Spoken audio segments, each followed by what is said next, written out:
우리 할머니가 무당이라고 친구가 나에게 폐병원에 가자고 했다.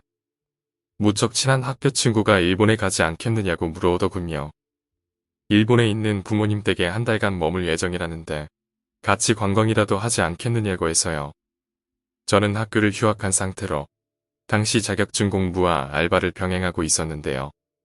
공부도 지겨워질 때였고 알바도 며칠 후엔 끝나는 거라서 기분 전환도 할 겸 해외여행이라는데 마다하지 않았죠.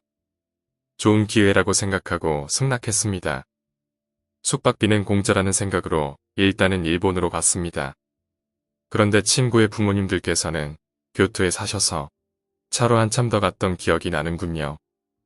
도착하니 3층짜리 맨션인데 참 좁았습니다.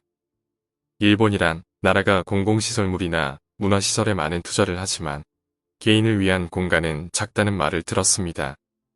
집값이 장난 아니라는 설명이었지요.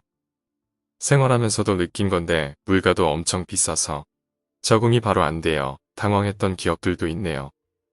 일본에 도착한 지 한 달 가까이 돼가는 날이었습니다. 며칠간 인근 도쿄를 비롯해서 교토 유적만 해도 볼 곳이 많아서 이곳저곳 돌아다녀서 어느 정도 지친 상태였습니다.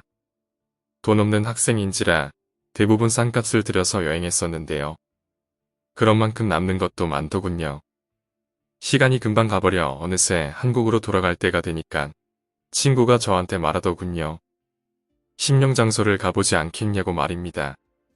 이 친구가 하는 말이 일본 애들은 잡지에서 귀신이 나오는 곳을 가는 것이 한때 유행이었던 때가 있고 지금도 많이들 하고 있다고 하면서 저를 꼬시더군요.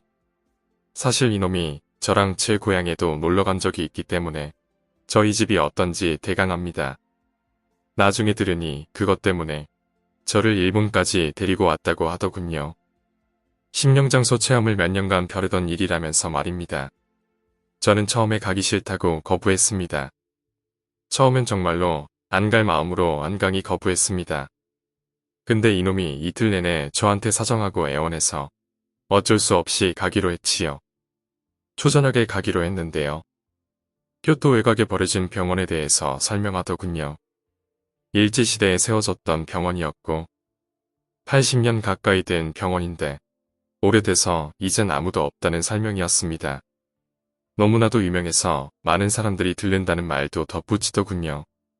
아마 한창 때는 일본 방송에서도 나왔던 장소라고. 그 녀석이 그때 일본에 있을 때 방송을 봤다고 하는데 마침내 가기로 했다고 했습니다. 여러분들은 재미로 그런 곳에 가지 마시기 바랍니다.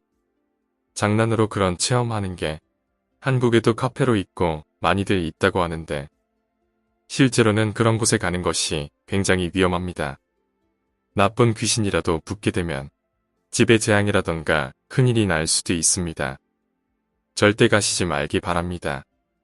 그런데 저도 사람인지라 실제로 무서움도 많이 타고 긴장도 많이 하게 됩니다.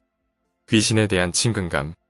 저희 할머니조차도 무당을 업으로 하면서 무서웠던 때가 있었다는데 하물며 줘야 뭐가 있겠습니까? 출발할 때는 아저씨 차를 빌려서 둘이서 갔습니다. 두 분께는 그저 술이나 한잔하러 간다고 말씀드렸지요. 차를 몰고 도시의 외곽으로 드라이브 하는데 귀신 보러 간다는 느낌은 들지 않고 저녁 바람이 시원하더군요. 도로를 타고 가는데 마음이 안정된다는 느낌을 받았습니다. 1시간 정도 달리니 문제의 병원이라는 곳이 보였죠. 병원이라기보다는 산으로 둘러싸인 곳에서 마치 초등학교를 보는 듯한 기분 나쁜 건물이 서 있더군요. 과연 방송에도 나올 정도로 정말로 보는 것만으로도 기분 나빠지는 장소였습니다. 5층 건물이었는데 입구에 주차장 같은 공터가 넓게 있고 정면에 병동이 있더군요. 처음 입구에서 주차장인 듯한 공터에 발을 들여놨는데 으스스한 느낌이 전실에 돋았습니다.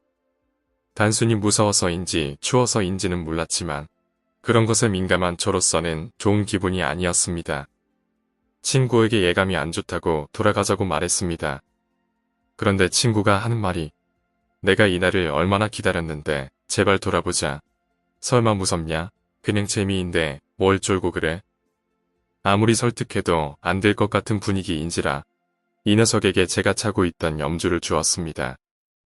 아무것도 모르는 놈이고 제가 김군 부모님들께 신세를 지고 있어서 할머니가 주신 염주를 주었지요. 이 녀석이 염주를 받더니 뭘 이런 걸 주냐고 말하면서 주머니에 넣더군요. 우리는 주차장을 지나서 먼저 친구놈이 잡지에서 보았다는 3층 화장실로 가기로 했습니다. 3층까지 가는 동안 누가 저를 보는 것 같아서 긴장이 엄청 되었습니다.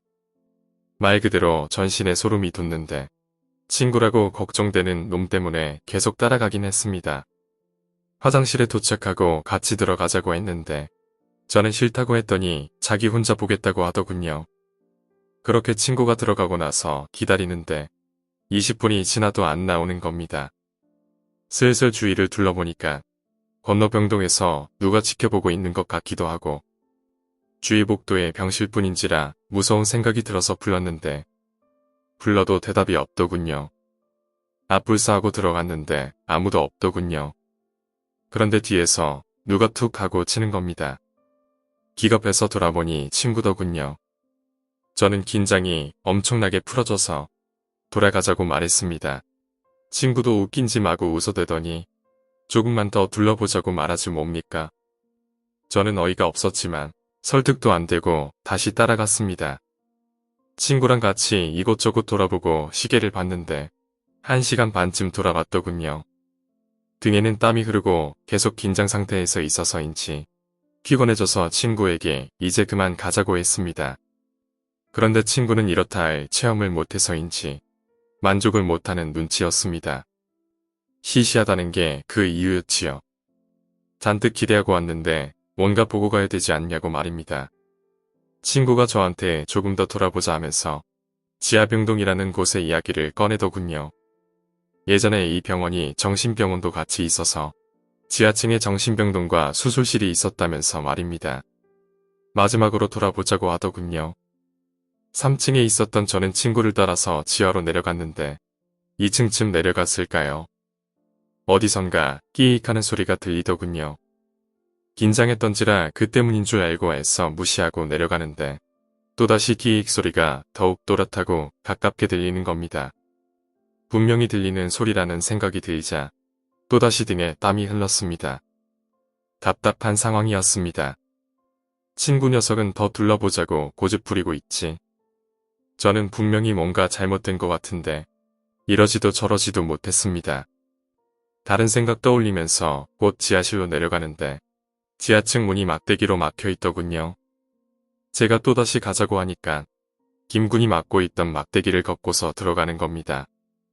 그때서야 저도 화를 냈습니다. 여기가 무슨 놀이터인 줄 아냐? 귀신한테 씌어서 너희 부모님한테 무슨 일이 생길 수 있다니까. 근데 친구놈이 저를 보더니 얼굴을 찡그리고 말하더군요. 제발 한 번만 돌아보자. 나 여기 오는 거 엄청 기대했어. 마지막이잖아. 저는 황당했습니다. 또한 짜증도 많이 났지만 멀리 와 있는지라 어떻게 하지도 못했지요. 애원하는 친구 앞에 마지막이란 단서를 붙이고 다시 갔습니다.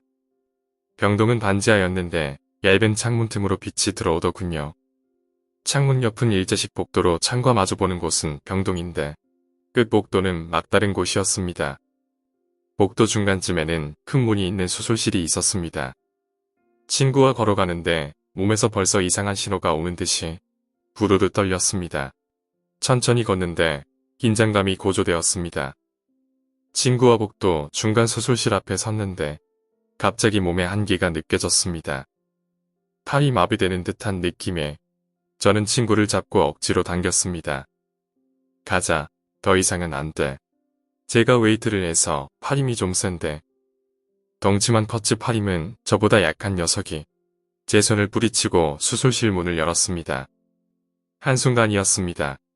수술실 안엔 수술대가 있었는데 저는 보았습니다. 간호사와 의사가 있고 주위에 환자들이 서 있는 모습이었지요. 나가야 한다는 오직 하나의 생각만이 머릿속을 맴돌았습니다. 식은땀으로 얼굴이 범벅된 상태에서 그들이 절 쳐다보는데 그들의 동공 속에 딸려가는 느낌이 들었습니다. 그때 제 자신도 모르게 나무아미타불이 외워지더군요. 어떻게 빠져나왔는지 모르겠습니다. 친구가 갑자기 비명을 지르고 저랑 친구는 계단을 올라와 병원 밖에 차에까지 뛰어와 차를 몰고 정신없이 달렸습니다. 새벽 2시가 되어서 집에 도착했는데요. 둘이서 앉아서 말 그대로 덜덜 떨었습니다. 친구도 무서웠는지 아무 말도 못하고 앉아 있었습니다. 새벽까지 떨다가 피곤 때문에 잠이 들었는데 다음날 친구가 저한테 그러더군요. 어제 일이 도저히 기억이 안 난다고 말입니다. 화장실까지 들어갔던 건 기억나는데 그 이후로 정신을 차려보니 자신이 정신없이 차를 몰고 있었고 저는 계속 차로 오는 동안에도 나무아미타불을 연신 외웠다는군요. 그러면서 제게 염주를 주는데 줄이 끊어져 있었습니다. 며칠 후 저와 친구는 한국으로 왔습니다. 아마 몇 번씩이나 그때 천수경을 들었던 것 같습니다. 그날 저와 제 친구가 본 사람들은 누구였을까요? 참으로 아찔했던 경험이었습니다. 저는 그 후로 다시는 그런 장소에 가지 않습니다. 처음부터 위험하다는 것도 알거니와 한번 실수했다는 것도 후회하기 때문이죠. 여러분들도 절대로 그런 곳에 가지 말기를 바라는 마음뿐입니다. 오늘 이야기는 여기까지입니다. 오늘 이야기가 재미있으셨다면 구독과 좋아요, 댓글 부탁드립니다. 댓글은 저에게 큰 힘이 됩니다. 감사합니다.